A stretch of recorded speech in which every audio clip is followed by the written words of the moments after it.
Presented by Aishwarya Music Mathli.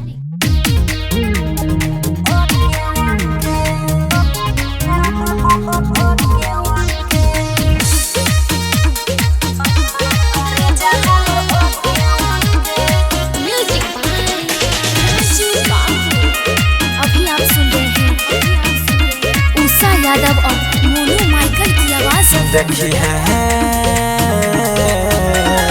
देखी है नहीं दोसर कोई टोके रे जाना बाए ओके ओके रे बाबू हमर ओके ओके देखी है नहीं दोसर कोई टोके रे जाना बाए ओके ओके रे बाबू हमर ओके ओके ओके बाबू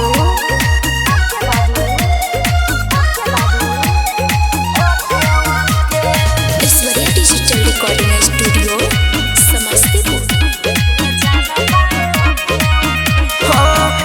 के नसता यही है के रसता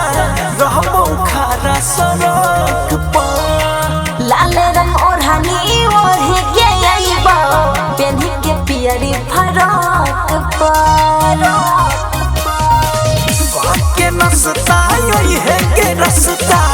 रहबो खारा सड़क पर लाल रंग ओढ़नी ओढ़े के आइबो पेन्ही के पियरी फरक पर चलती में है पाके मौके रे जानो हमर ओके ओके करे जा हमर okay okay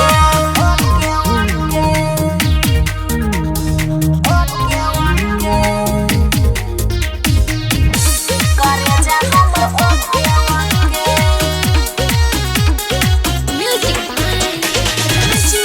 Aishwarya digital recording studio Samastipur. Happy new year बोलबो के दियार देव गुलाब के फूल गे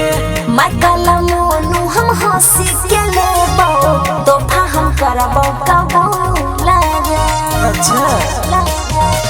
हैप्पी न्यू ईयर बोलबो के दियार देव गुलाब के फूल गे लाल बाबू पवन हंसी के लेबो तोहफा हम करबो कबूल रे यही तो संदीप लगे लगारी धके रे जाना बाए ओके ओके रे बाबू हमर ओके ओके देखी है नहीं दोसर कोई टोके रे जाना बाए ओके ओके रे बाबू हमर ओके ओके